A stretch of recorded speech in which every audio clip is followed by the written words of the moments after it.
Please find your table. Dinner service is about to begin.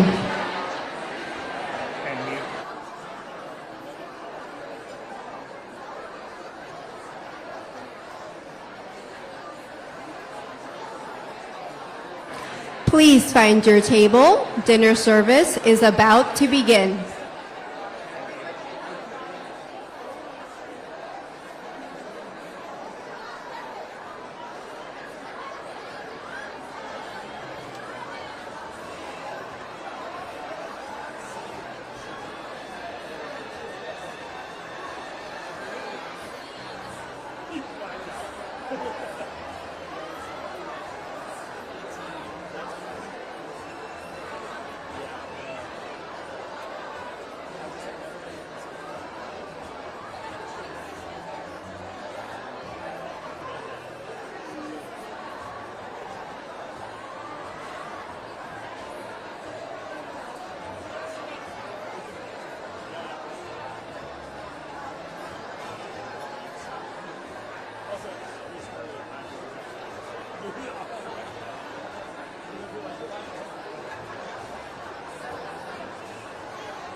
take your seats. Our program is about to begin.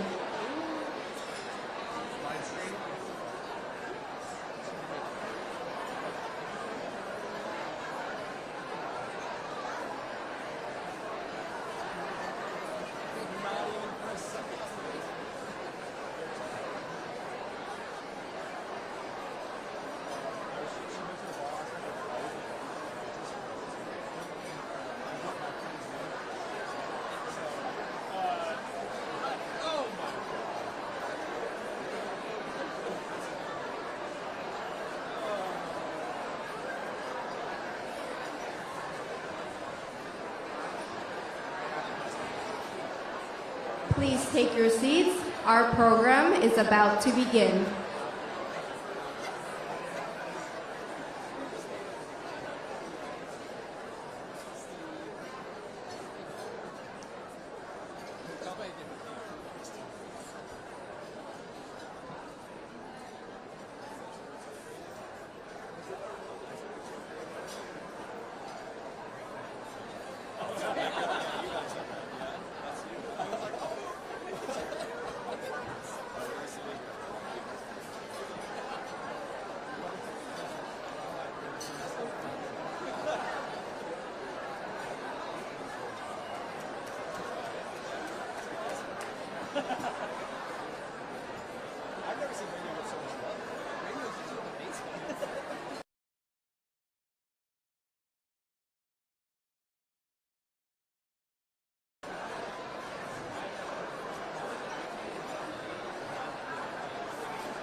Please welcome to the stage Host Committee Co-Chair Rashmi Yadav Maria.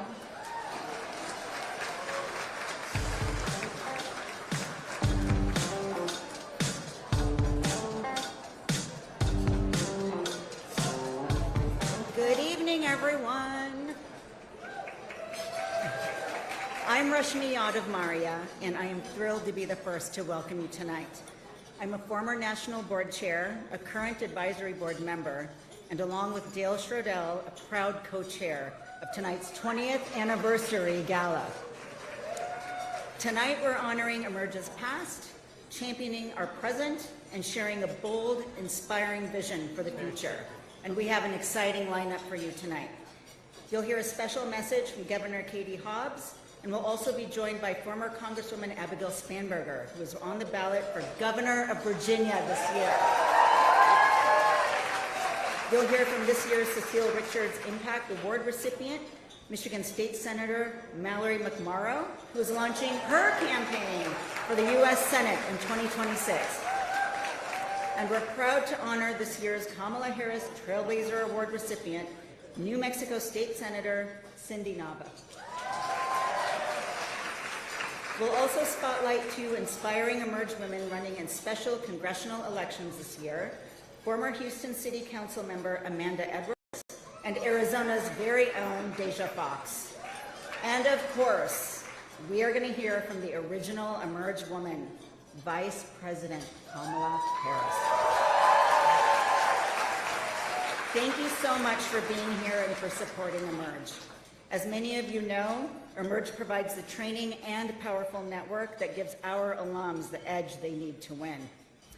So I would be remiss in my role as co-chair if I didn't mention that every single dollar we raise tonight will help Emerge train even more women at this critical moment in our history. So I hope you'll feel inspired. Listen to the lineup that we have. You're inspired already, right? We hope you'll feel inspired to give as generously as you can. So now it's my great honor to introduce our first amazing Emerge alum, Deb Haaland, with a special recorded message. She wishes that she could have been here tonight, and she didn't want to miss the celebration, so she's done this amazing video for us. So here is Emerge alum, former Secretary of the Interior, and current New Mexico gubernatorial candidate, Deb Haaland.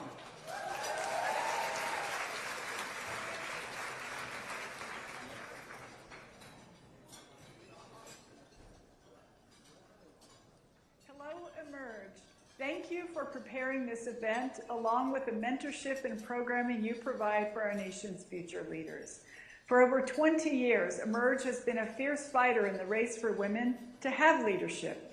You have supported and empowered us in positions ranging from the local school board to the U.S. Senate, and yes, even the President's cabinet. Through intensive training and educational programming, you have been able to create a network for future and current candidates to run knowing that they always have someone in their corner. I am an alum of the first Emerge New Mexico class. Little did I know that by going through the program, I would have the tools to break many state and national barriers that women have faced for generations.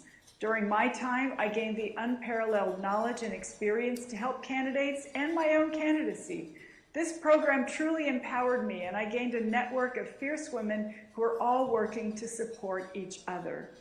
Since then, I've served in many positions, from chair of the New Mexico Democratic Party to U.S. representative for my state's 1st Congressional District, all the way to serving as the U.S. Secretary of the Interior.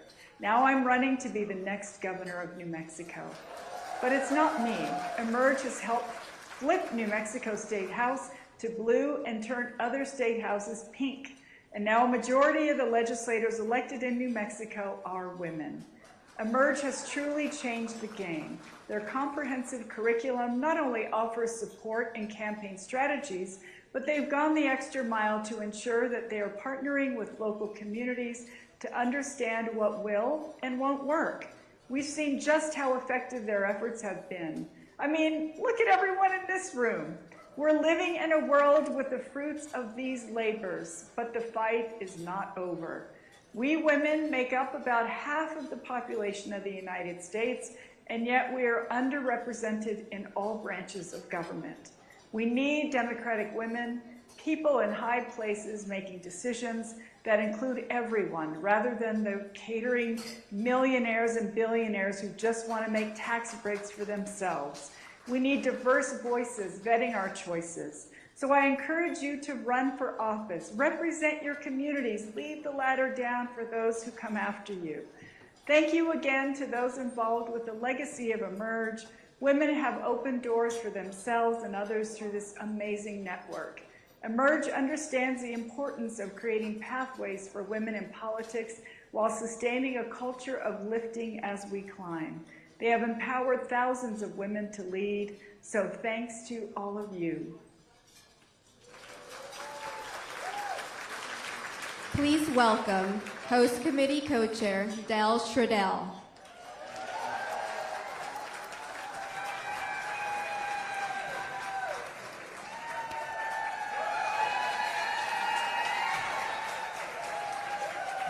Don't you just love Deb Haaland? It's just amazing. And it's so exciting that she's going to be the very first Native American woman that we've elected. So again, hello everyone and welcome again. I'm Dale Schrodell. I'm a member of the Emerge Action Fund Board and also a member of Emerge's Advisory Board. And I want to just welcome you again and thank you so much for joining us tonight and for supporting Emerge and being here with us to celebrate Emerge's 20th anniversary. It's such a momentous time. And it's really wonderful to gather with everyone. We all so desperately need this right now. And, you know, tonight is just an amazing time to come together and to find inspiration and hope.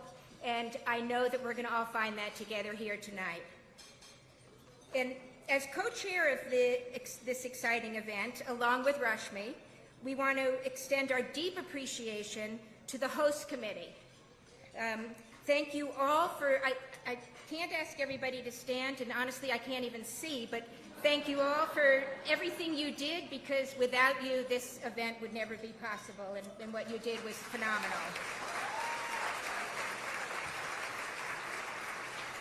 So many of us have been celebrating Emerge together for 20 years. And all of the long-timers who are here, and there are many of them, you know how this all began. It all started here in San Francisco in the early 2000s when a powerhouse founder and some incredible co-founders had a vision. Emerge's recruitment, training program, and network of support needed to go nationwide. We cannot celebrate 20 years without acknowledging and thanking these amazing women. With us tonight, we've got Emerge founder Andrea Dustillo and 6 of the co-founders, including Dorica Keene, Maureen Murtad, Nadine North, Tammy Pastor, Gretchen Schoenstein, and Maria Stark. So please all stand and allow us to express our deep gratitude.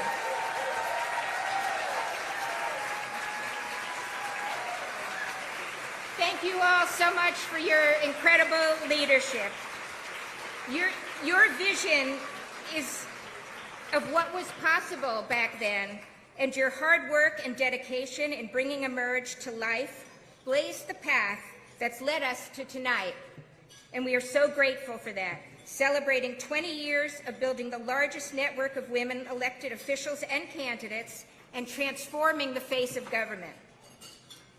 And I have to add, we've only just begun. So tonight we're here to celebrate and to also look forward and power the next 20 years. As Emerge's biggest and most important fundraiser of the year, tonight's gala will help fuel our work ahead and allow us to continue to build the bench and make the greatest impact in elections this year, next year, and in the years to come beyond. Please keep in mind when Teresa Farrell, who is our inspiring auctioneer, when she takes the stage a little bit later, I'm hoping that everybody here will engage in a little bit of friendly competition tonight to make this Emerge's most successful event ever. And it is now my great honor to introduce you to Emerge's President and CEO, Ashanti Golar. Ashanti has been in the Emerge family since 2006, when Emerge Nevada was founded in her home state. She went from sitting on the Emerge Nevada Board of Directors to becoming the political director of Emerge in 2016. As political director, Ashanti expanded Emerge's strategy to include the South, seeing it as a fertile ground for Democrats. And what we have accomplished since Ashanti became president of Emerge in 2020 is just nothing short of remarkable. Ashanti led the organization in pivoting to center women of the new American majority in this work. Black, brown, and indigenous women, women of color, LGBTQ+ women, young and unmarried women. A political force for winning elections and for ensuring equal representation in government. This is why we're all gathered here tonight, to honor our past, celebrate our present, and to commit to our future. And the extraordinary woman who will lead us to the future is Ashanti Golar.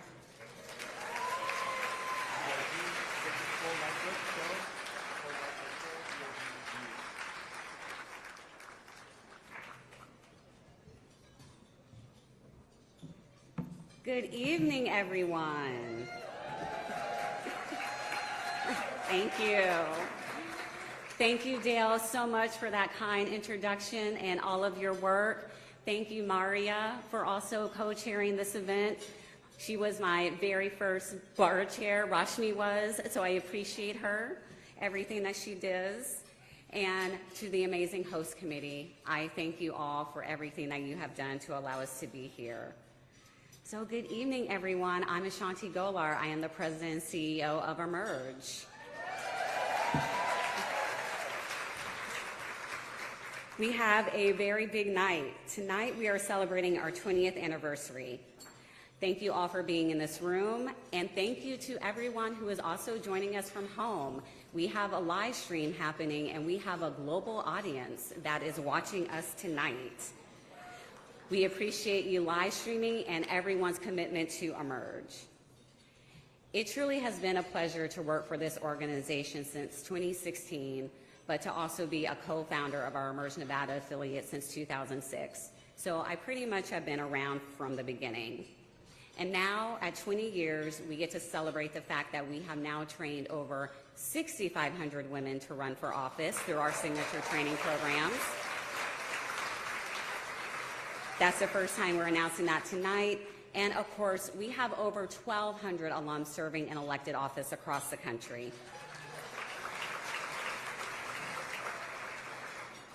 And I am so thankful to have the original Emerge woman, Kamala Harris, who is going to be joining us tonight. I know everyone is so excited to hear from VP. But before we continue, I do want to take a moment to recognize the women in our network. Would all of the Emerge women in office please stand to be recognized?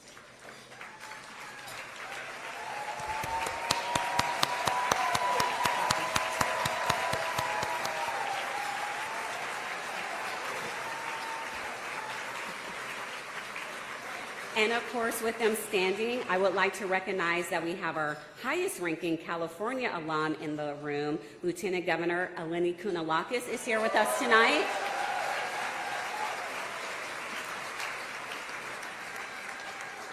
And perhaps you're not an alum, but you are a FOE, friend of Emerge. And I am looking at former Congresswoman Katie Porter, and of course,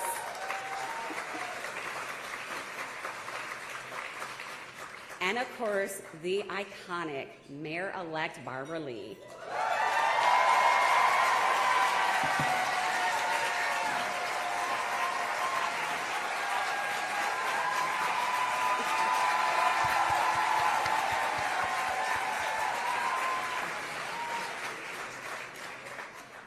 And I really appreciate him being here tonight.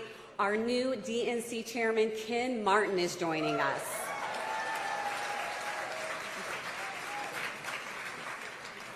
Now, would all of the Emerge alums in the room please stand to be recognized?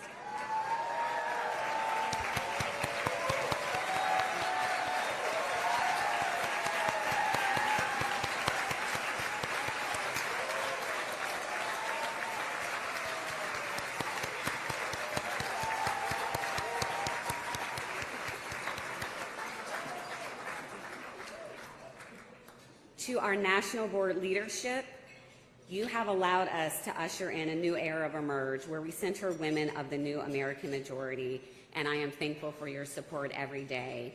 With the Emerge national board members, please stand to be recognized.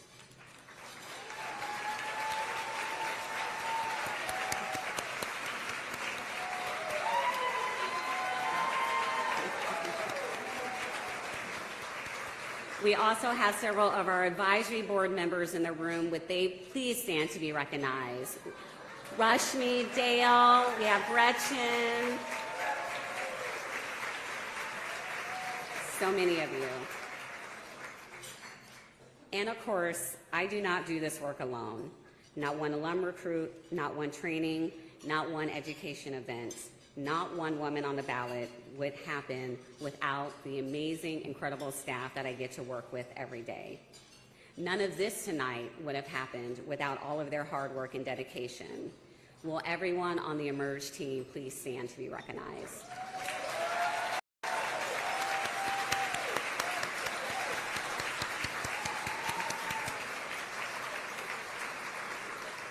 And with that, I would like to take a moment to recognize our longest serving Emerge employee, our Chief Operating Officer, who is celebrating 15 years at Emerge, Alicia Woodward Burleson.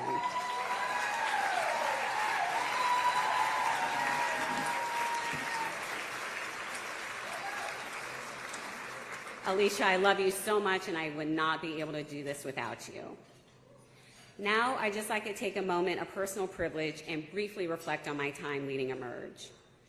Many of the organizations that were doing this work when we started are no longer around. We have not only survived, but we have thrived. And it's not only because of the fantastic team that we have and the support from everyone in this room and everyone watching, but because we always remain grounded in our values. That is what has enabled us to reach 20 years.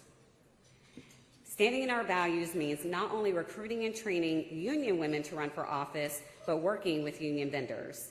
That's why I want to take a moment to recognize the servers that helped set up from Unite Local 2.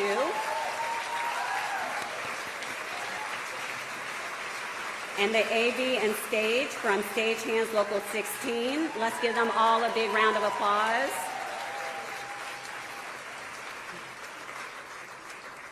I'm very fortunate to do this job during this time because our women in office continue to inspire me every day. And it's an honor to lead our team of women across the country, training and developing the next generation of leaders in our country.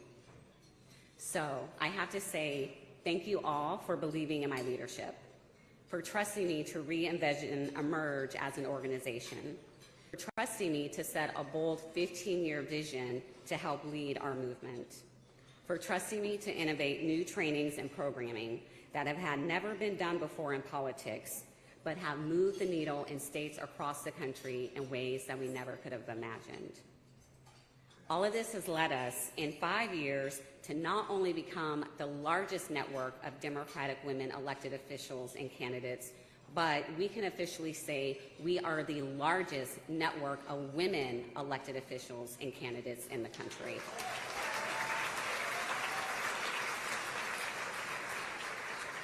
Now, I am excited to introduce our first conversation of the night. You're going to hear from some of our great Emerge women. Please welcome to the stage to join me, Emerge Virginia alum, former Congresswoman, and candidate for Virginia Governor, Abigail Spanberger.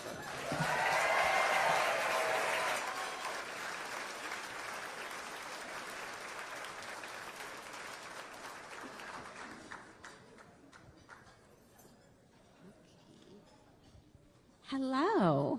Hello. So excited to have you here.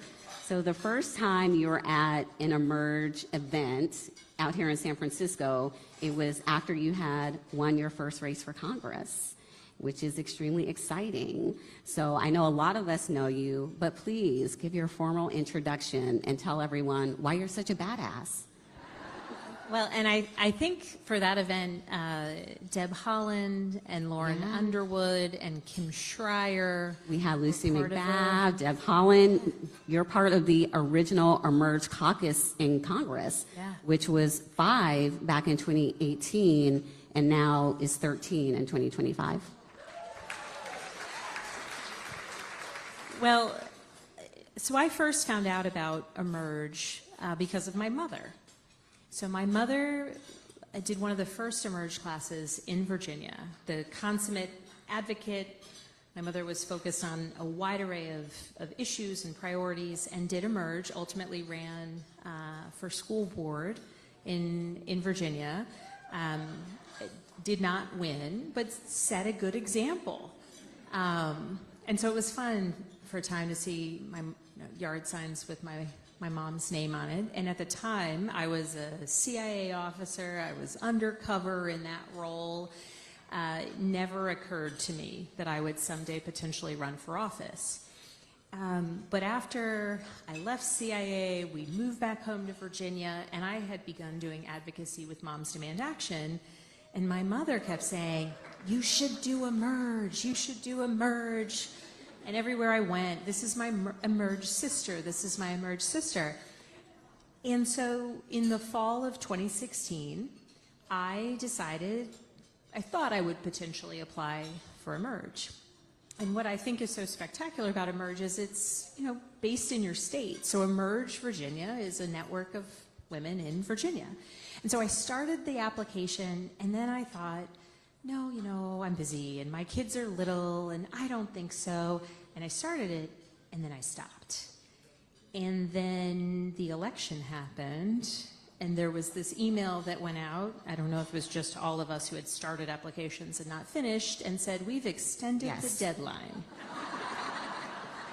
And I think I rage applied.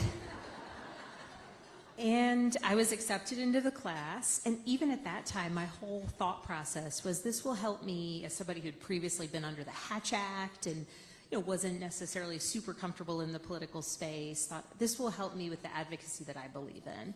And applied to the program, was accepted, started, and what I found so amazing was to be in a room of other women who believed in the value of electing good people, strong people, in our case in Virginia.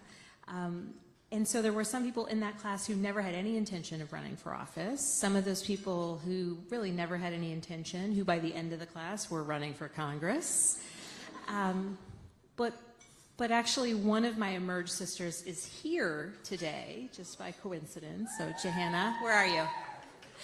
And so it's been an extraordinary journey, and certainly I think among the valuable things that you learn in Emerge, to sit in a room of other people and to say out loud, "I think I might want to run for office," is the most kind of impactful, empowering thing that you can experience. And there's not a world in which I think I would have run for office had it not been for that experience. So obviously the bottom line is my mother is always right.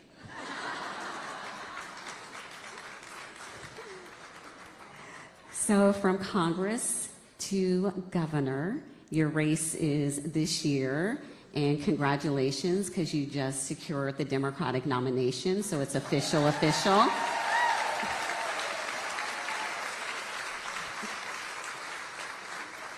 And as a Virginia resident, I love that, because I get to vote for you, and I just know how much we need you in that role, because I see the destruction that is happening every day in Virginia with the current Republican governor.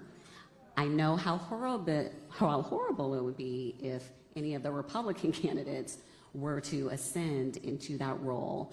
So just tell everyone a little bit more about your race and what is at stake, because so much has been accomplished in Virginia due to your leadership in Congress, our Emerge alums serving up and down the ballot, and we need to definitely get the state back on track. So in 2025, the only statewide races are Virginia and New Jersey. And in Virginia, we currently have 3 statewide electeds. In Virginia, we're each elected independently, and we have a Republican governor, lieutenant governor, and attorney general. We do have a small majority, 51 out of 100 seats in the House of Delegates, and all 100 seats are on the ballot this year. And we have amazing candidates running up and down the ballot in the Commonwealth this year. And so what's at stake is frankly everything, right? When I first started running for governor, my focus was on affordability, endeavoring to lower costs, contending with the housing and the healthcare affordability crisis, endeavoring to put Virginia on the path towards having the best public education system in the country, and recognizing the continuous attack on our rights, certainly across the country, but the need to protect them in the Commonwealth. Now you add all of those individual issue areas to the reality that Virginia is home to more than 320,000 federal employees. Our very economy is under attack, and we need a governor who's going to stand up for Virginians, their livelihood, the service that they render to our country.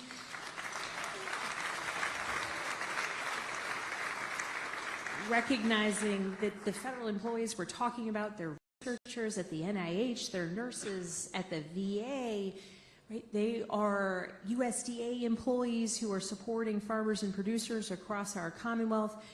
This is the impact that we see. And at this time of chaos and challenge across the country, Virginia gets to be an example for what you can get right when we have good candidates running solid campaigns, endeavoring to defeat extreme ideas, ideologies, politicians who want to take public dollars out of public education, politicians like my opponent who would take us back as it relates to reproductive rights in the Commonwealth of Virginia. And so every day is a motivating day. In Virginia, we will win. It's a long way between now and November.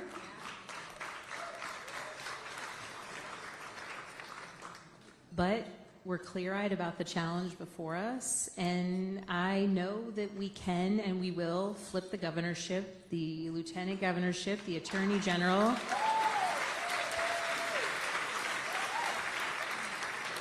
And here's the thing that's really inspiring. In Virginia, of those 100 House of Delegate seats currently held by 51 Democrats, we have 96 Democratic candidates running for election.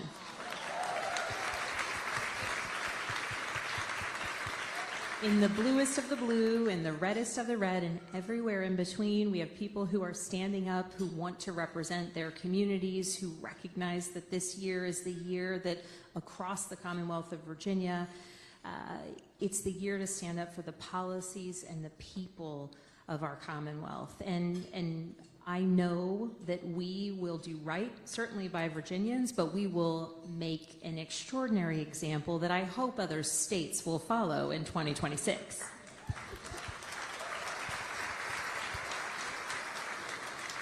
You mentioned it, your opponent, when it comes to reproductive rights, is extremely scary. Because right now, Virginia is the only state in the South where we still have access to reproductive freedom. And they have promised to take that away. That is one of their goals. You know, they try to chip where they can. We have great alums, Emerge alums who are fighting back. But just tell us a little bit more about that, because it is going to be extremely scary when you look at a map and you look at the South, and millions of women will not have the ability to control their own body. Virginia is the only state in the South that, since the Dobbs decision, hasn't further restricted abortion access. And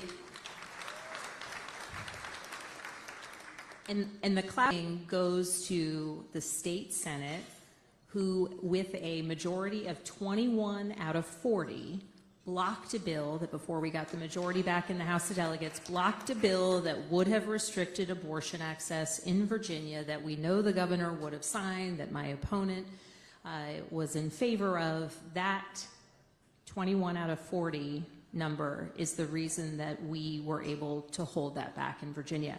We're now in the process of putting forth a constitutional amendment. In Virginia, it's a multi-year process. We're in the first year out of 3 in order to get a constitutional amendment enshrining access to reproductive health care. But notably, the General Assembly took up a bill that would just make clear through legislation that access to contraception is guaranteed in Virginia.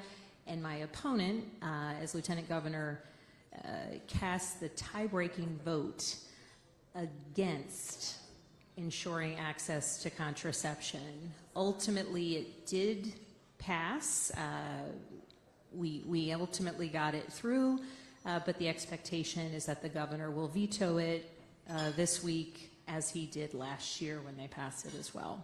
So it's serious. The rights, certainly, of reproductive freedoms in Virginia. We've also, under our last Democratic governor, made it more straightforward to cast a ballot. We have 45 days of early voting, which is essential to people being able to access the ballot, cast their vote, make their voices heard. And we know that the basic rights in the Commonwealth of Virginia are under threat if we see the election go the wrong way, which is not what will happen. All right. We are so lucky to have you stepping up to run for governor. We have another Emerge alum, Shannon Taylor, stepping up to run for AG in Virginia. We have a great partnership with the Democratic Attorney General Association. So I do want to close this out by just having you quickly say why we still need women running during this time. Because one of the things that is really, really making me angry, y'all, is we actually have some women elected officials that have made comments that women shouldn't run, that they may not get elected. Y'all say it's not me, so, but it's unfortunately real. So at Emerge, we're always here to do this work. We're committed to this work. What would you say to those women who are thinking about running for office? Do it. Run.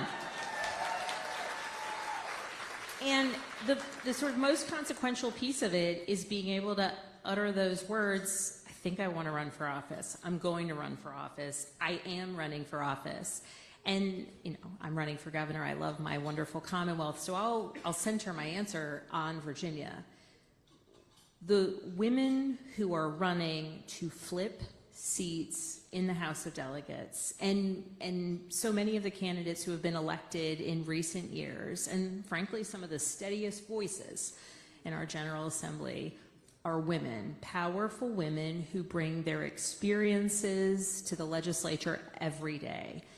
And in 2025, I'll just name a couple. Kimberly Pope Adams is a woman who ran for the House of Delegates and lost by, I believe it was 53 votes in 2023. She's an unbelievable candidate. She's a single mom. She is an auditor and gives this incredible speech that makes me feel like, oh my gosh, we need auditors in the General Assembly. Lily Franklin, who is running in Southwest Virginia, who, when she ran in 2023, frankly speaking, lots of people said she's too young, it's a red area, no way will she win. And I went and campaigned with her a ton, and I was telling everyone this woman can win because she brought energy, urgency, and passion to the community that she was of and the community she wanted to serve. And in the end, she came up 183 votes short. This year, she will win. And when she does, she will be bringing the voices of some students at Virginia Tech, which she'll represent a portion of them, but importantly, farmers and producers in our agricultural communities in a portion of Southwest Virginia. She'll bring those voices to Richmond. And Leslie Mehta, who, my last example, though I could go on because there's so many incredible women, she ran for Congress last year in the 1st District. Came up short, but man, oh man, when she was considering running again, people said, well, you ran for Congress. Why wouldn't you run for Congress again in 2026? And she came to me and she said, I just want to serve.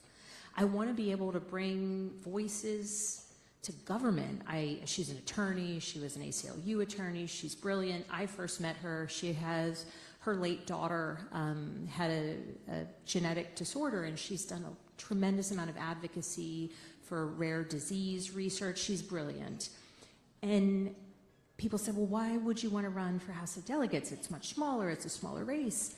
And I said, it's perfect. Because when you bring that congressional race energy to your geographically far more compact House of Delegates district, your opponent's not going to have any idea what hit him. It's going to be awesome. And these women, they're going to win. And frankly, when kids, and not just little girls, when kids come to Richmond and they look at our General Assembly already on the Democratic side of the aisle, they see who they can be. They see it. And so anyone thinking about running, just do it.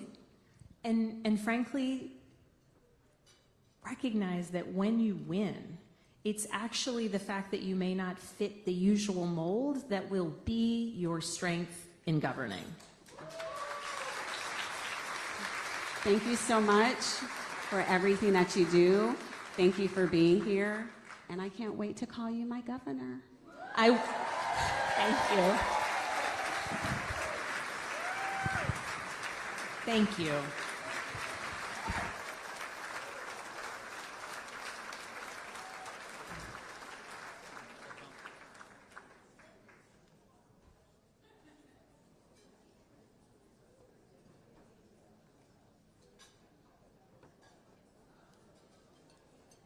Good evening, everyone. I'm Arizona Governor and Emerge alum Katie Hobbs, and I'm excited to celebrate Emerge turning 20 with all of you. Since its founding, Emerge has been on the front lines of transforming our elected offices by creating a network of sisterhood for Democratic women and inspiring the next generation of leaders. I was recruited into the inaugural class of Emerge Arizona, where I realized that if you can't change policy, you have to change the people making the policy. I started volunteering for local campaigns. I became active in my local Democratic Party, and I knocked on hundreds of doors in my community. That experience with Emerge gave me the confidence and tools to launch my own campaign for the Arizona State Legislature. In 2010, I ran for the State House, and I won. Since then, I haven't lost an election, and I haven't stopped fighting for Arizona. As minority leader in the state Senate, as Secretary of State, and now as governor. I'm so proud of how much we've accomplished for everyday Arizonans in the last 2.5 years, from canceling $2 billion in medical debt for over 1 million Arizonans, to providing down payment assistance so that more Arizonans can live the American dream and buy their first homes, to protecting reproductive freedom from extremists by repealing the dangerous 1864 abortion ban and enshrining abortion rights into the Arizona Constitution. Working together, there's nothing women in power can't do. So congratulations to Emerge. And thank you so much for all of you watching tonight who support this organization. Without you, Emerge Women in Office couldn't do what we do. Here's to another powerful 20 years. Please welcome Emerge board member Gretchen Sisson. Hello, everyone. My name is Gretchen Sisson, and I am a proud Emerge board member, an author, an abortion researcher, and a friend and mentee of the incomparable Cecile Richards.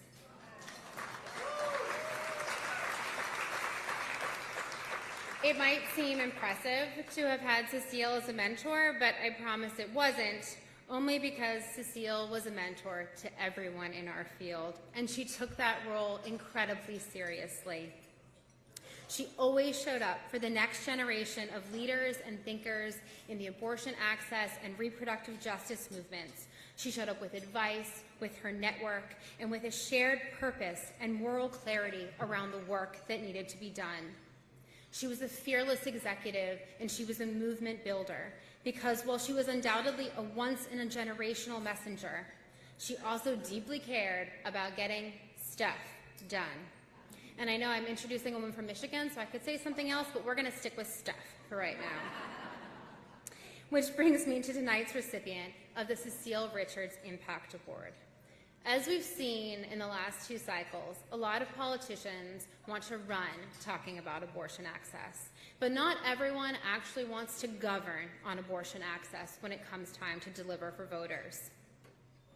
But in Michigan, Senator Mallory McMorrow and her colleagues decided not just to promise, but to deliver just that.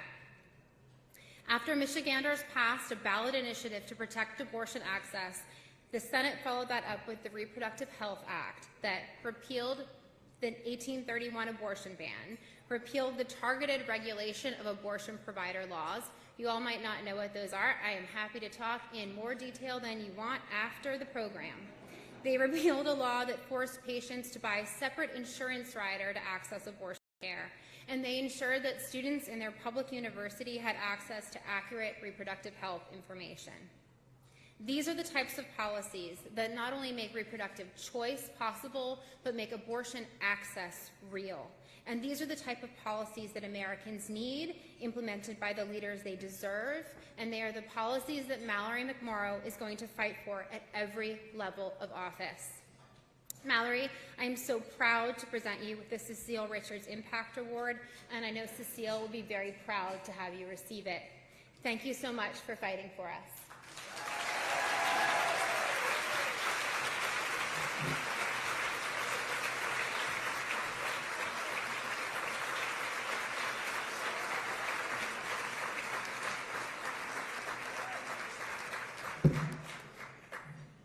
Good evening. I'm so proud to be here tonight, and I want to tell you a little story. A video went viral the day after the 2016 election. It was middle school students chanting, "Build that wall," at a Latina student. They were slamming on the tables and yelling. That was at Royal Oak Middle School, which was my polling place the day before, where I stood in line hoping to end Trump's hopefully brief journey into politics by electing our first woman president. Then, when that didn't happen, I did the only logical thing I could think to do up next. I Googled how to run for office.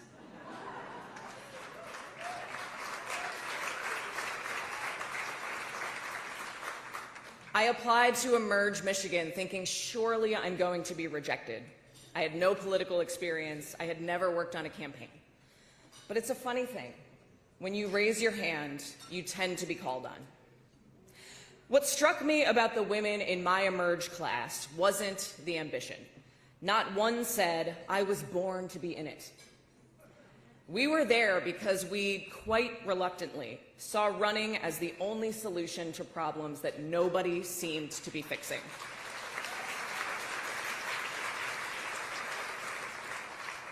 A black woman in her 70s from Detroit said she'd lived through the '67 riots and had never seen things as bad as they were today. A child care center director watched as women were demoralized and resources were cut. A scientist was horrified by the anti-science, anti-fact rhetoric coming from politicians like Donald Trump.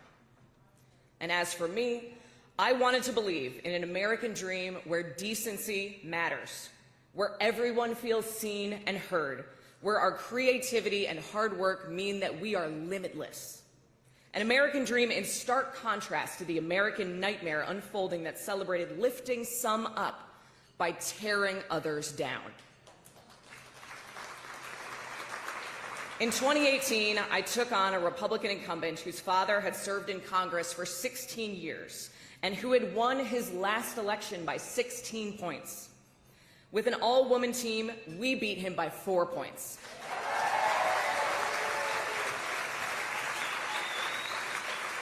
Swinging the district 20 points and breaking the Republican supermajority in the Michigan State Senate.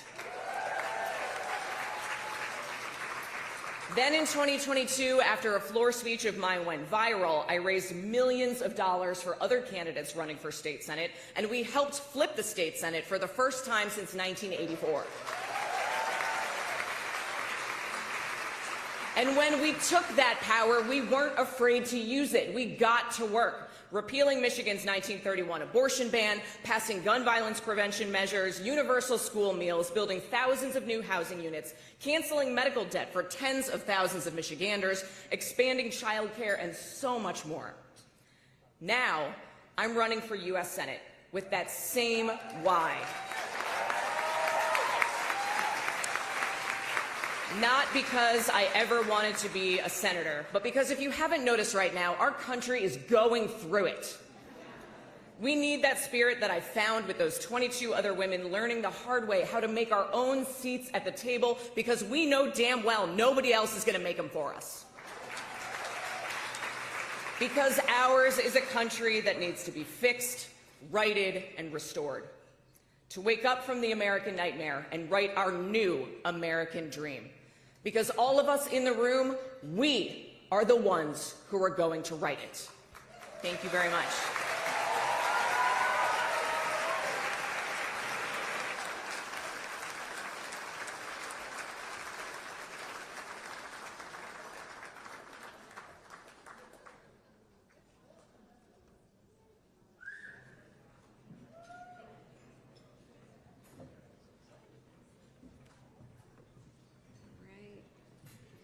Congratulations, Mallory, and thank you so much, Gretchen, one of my amazing board members. All right, it's time. We are so honored to have our next guest joining us tonight. She is one of the main inspirations for our work and why Emerge exists. That's right, her first campaign for a district attorney started right here in San Francisco and helped spark the movement that became Emerge, when her inner circle saw the need for a program to train women on how to run for office and win. That is precisely what Emerge was created to do and is what we've been doing for 20 years. She has spent a career in public service fighting for the people of California as Attorney General and U.S. Senator, and then we got to watch her fight for all of us as our first woman vice president.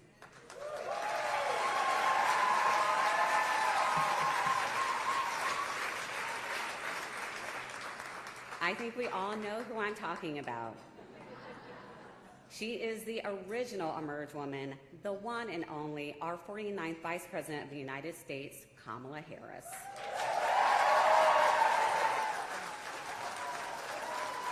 Just a moment. I'm glad y'all are excited a little bit more. So we do have something in the network right now. You know what? Madam VP, they don't want to hear from me. They want you. Come on out.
To be home, and thank you all. Thank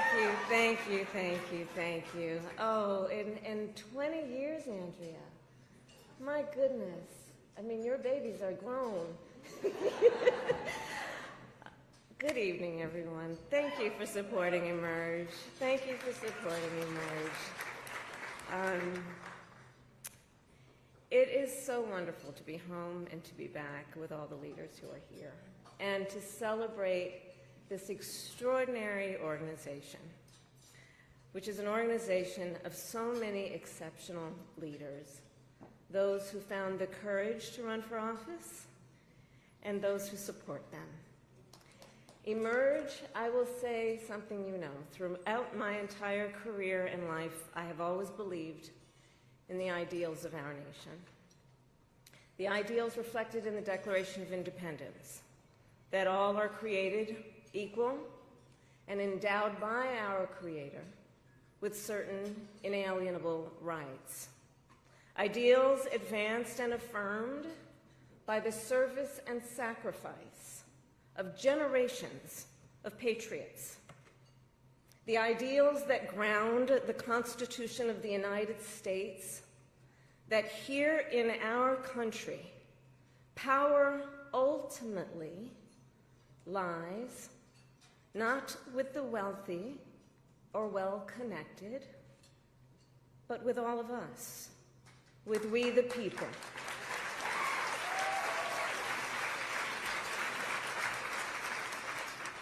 Now, of course, I recognize that America has never fully lived up to these ideals, that for all the gains we've made, the American dream has for decades been slipping further out of reach for so many, and that the American people deserve leaders who make their lives better and make our country stronger. But sadly, we have seen quite the opposite over these past few months. Now, I know tonight's event happens to coincide with the 100 days after the inauguration, and I'll leave it to others to give a full accounting of what has happened so far. But I will say this.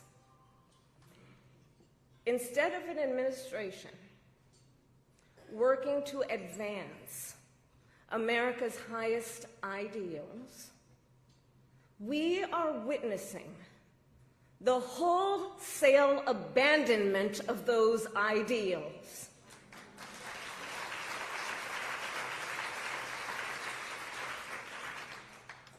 And what we are also seeing in these last 14 weeks is Americans using their voice and showing their courage. We all know President Trump and his administration and their allies are counting on the notion that fear can be contagious. They are counting on the notion that if they make some people afraid, it will have a chilling effect on others. But what they're overlooking, what they have overlooked, is that fear is not the only thing that's contagious. Courage is contagious.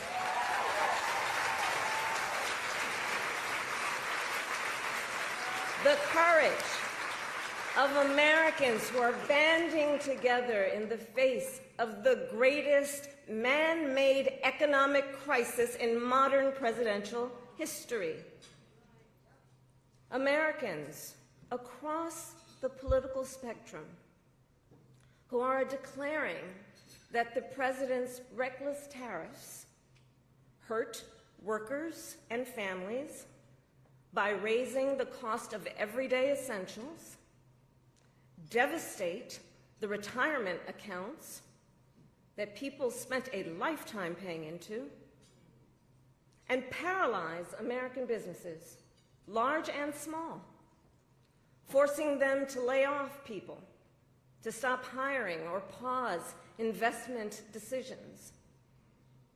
The courage of Americans we are seeing who are rallying at Social Security offices to protect their hard-earned benefits. Of Americans who are speaking out to say, it is not okay to violate court orders. Not okay. Saying it is not okay to detain and disappear American citizens or anyone without due process.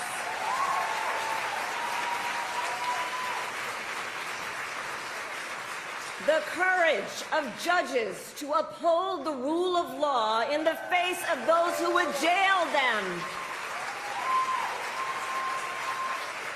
Of universities that are defying unconstitutional demands that threaten the pursuit of truth and academic independence.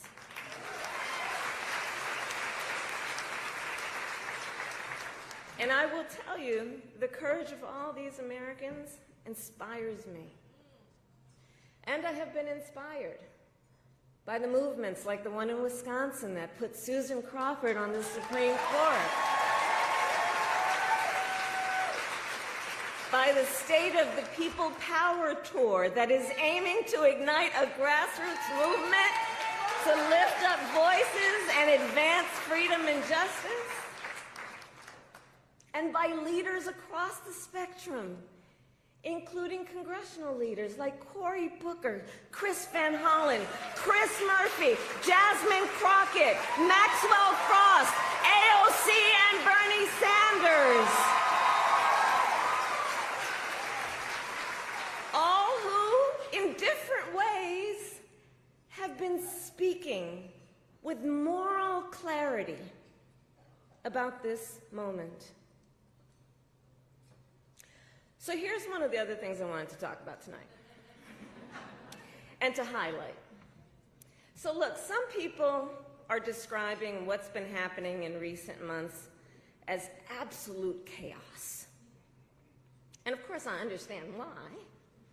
And it's certainly true of those tariffs. Tariffs that, as I predicted, are clearly inviting a recession. But friends, please let us not be duped into thinking everything is chaos. I know it may feel that way, but understand what we are in fact witnessing is a high-velocity event where a vessel is being used for the swift implementation of an agenda that has been decades in the making. An agenda to slash public education. An agenda to shrink government and then privatize its services. All while giving tax breaks to the wealthiest among us. By the way, an agenda that is not lowering costs, not making life more affordable, and not what they promised. It's an agenda, a narrow, self-serving vision of America, where they punish truth tellers, favor loyalists, cash in on their power, and leave everyone to fend for themselves, all while abandoning allies and retreating from the world. And folks, what we are experiencing right now is exactly what they envisioned for America. Right now, we are living in their vision for America. But this is not a vision that Americans want.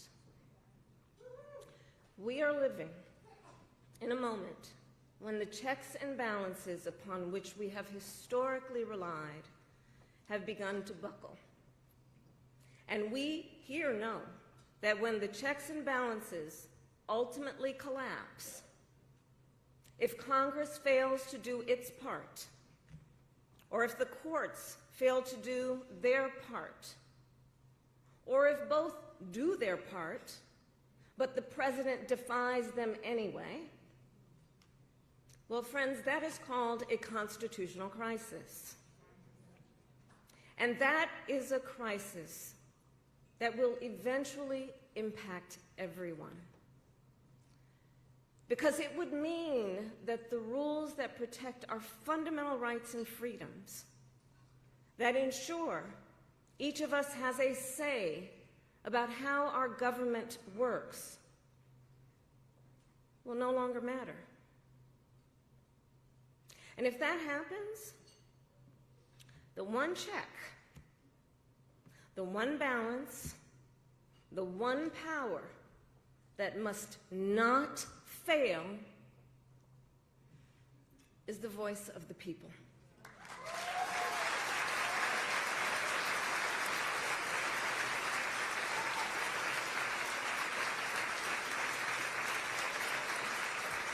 And look, right now I know a lot of folks are wondering what's going to guide us through this moment. How are we all going to figure out how to chart the course? But that's not a reason to throw up our hands. In fact, please allow me, friends, to digress for a moment. Okay. It's kind of dark in here, but I'm asking a show of hands. Who saw that video from a couple of weeks ago, the one of the elephants at the San Diego Zoo during the earthquake? Google it if you've not seen it. So that scene has been on my mind. Everybody's asking me, what you've been thinking about these days? Well, so in the video, for those who haven't seen it, here those elephants were. And as soon as they felt the earth shaking beneath their feet, they got in a circle and stood next to each other to protect the most vulnerable. Think about it. What a powerful metaphor.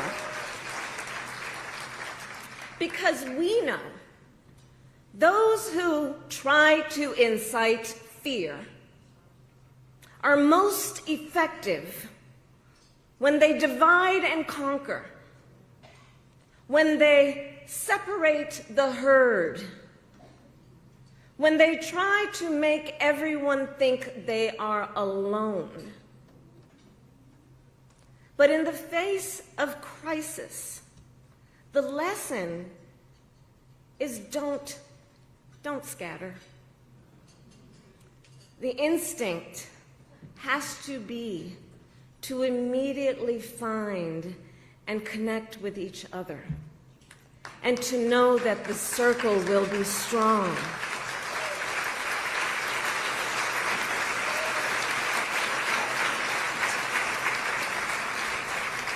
So I'll end with this. I am not here tonight to offer all the answers, but I am here to say this. You are not alone, and we are all in this together. And straight talk, things are probably going to get worse before they get better.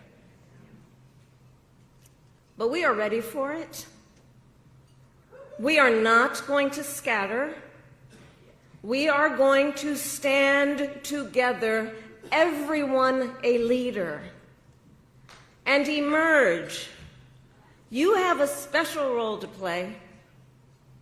Organizing is as important as ever. Mobilizing is as important as ever. Running for office is as important as ever. So please, everyone here, please keep doing what you are doing. And to everyone, let's lock it in. Lock it in. Gear up for the hard work ahead.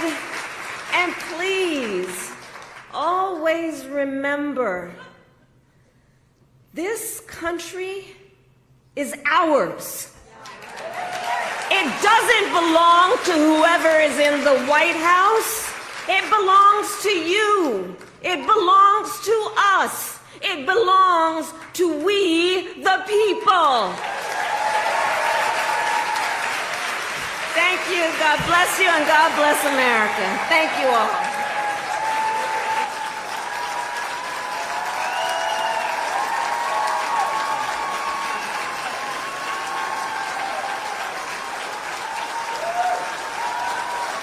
Which is an organization of so many exceptional leaders, those who found the courage to run for office and those who support them. Emerge, I will say something you know. Throughout my entire career and life, I have always believed in the ideals of our nation. The ideals reflected in the Declaration of Independence, that all are created equal and endowed by our Creator with certain inalienable rights. Ideals advanced and affirmed by the service and sacrifice of generations of patriots.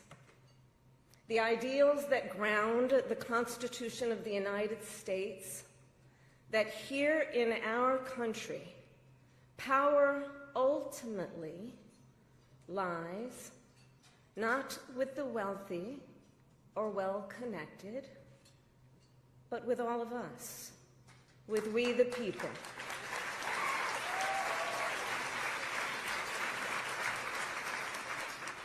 Now, of course, I recognize that America has never fully lived up to these ideals, that for all the gains we've made, the American dream has for decades been slipping further out of reach for so many, and that the American people deserve leaders who make their lives better and make our country stronger.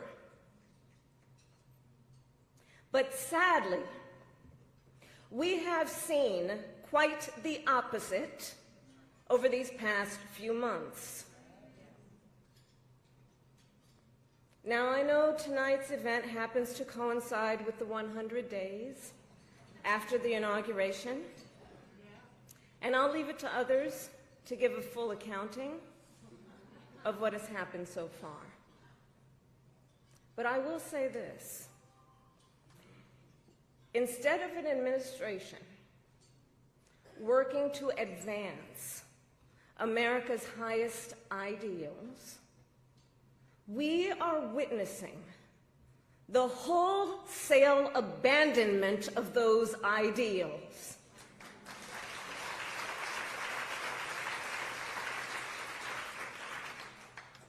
And what we are also seeing in these last 14 weeks is Americans using their voice and showing their courage.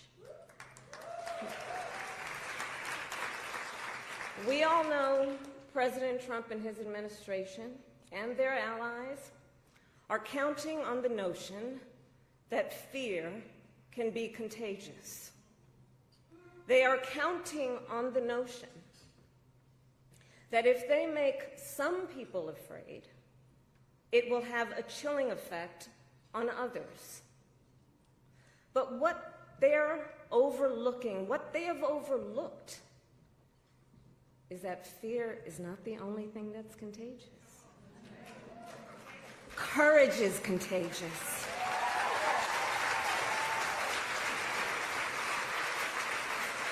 The courage of Americans who are banding together in the face of the greatest man-made economic crisis in modern presidential history.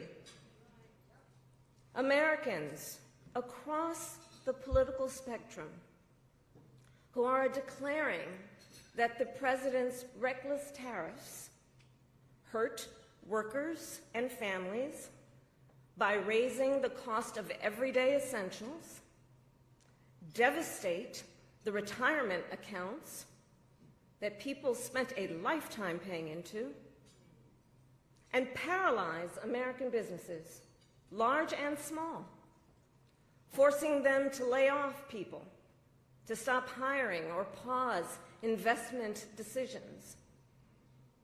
The courage of Americans we are seeing who are rallying at Social Security offices to protect their hard-earned benefits. Of Americans who are speaking out to say, it is not okay to violate court orders. Not okay. Saying it is not okay to detain and disappear American citizens or anyone without due process.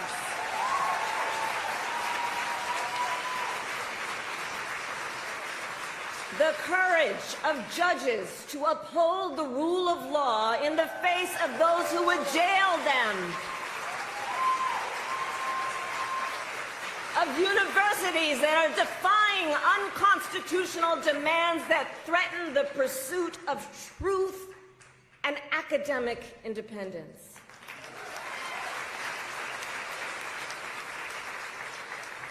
And I will tell you, the courage of all these Americans inspires me. And I have been inspired by the movements like the one in Wisconsin that put Susan Crawford on the Supreme Court, by the State of the People Power Tour that is aiming to ignite a grassroots movement to lift up voices and advance freedom and justice,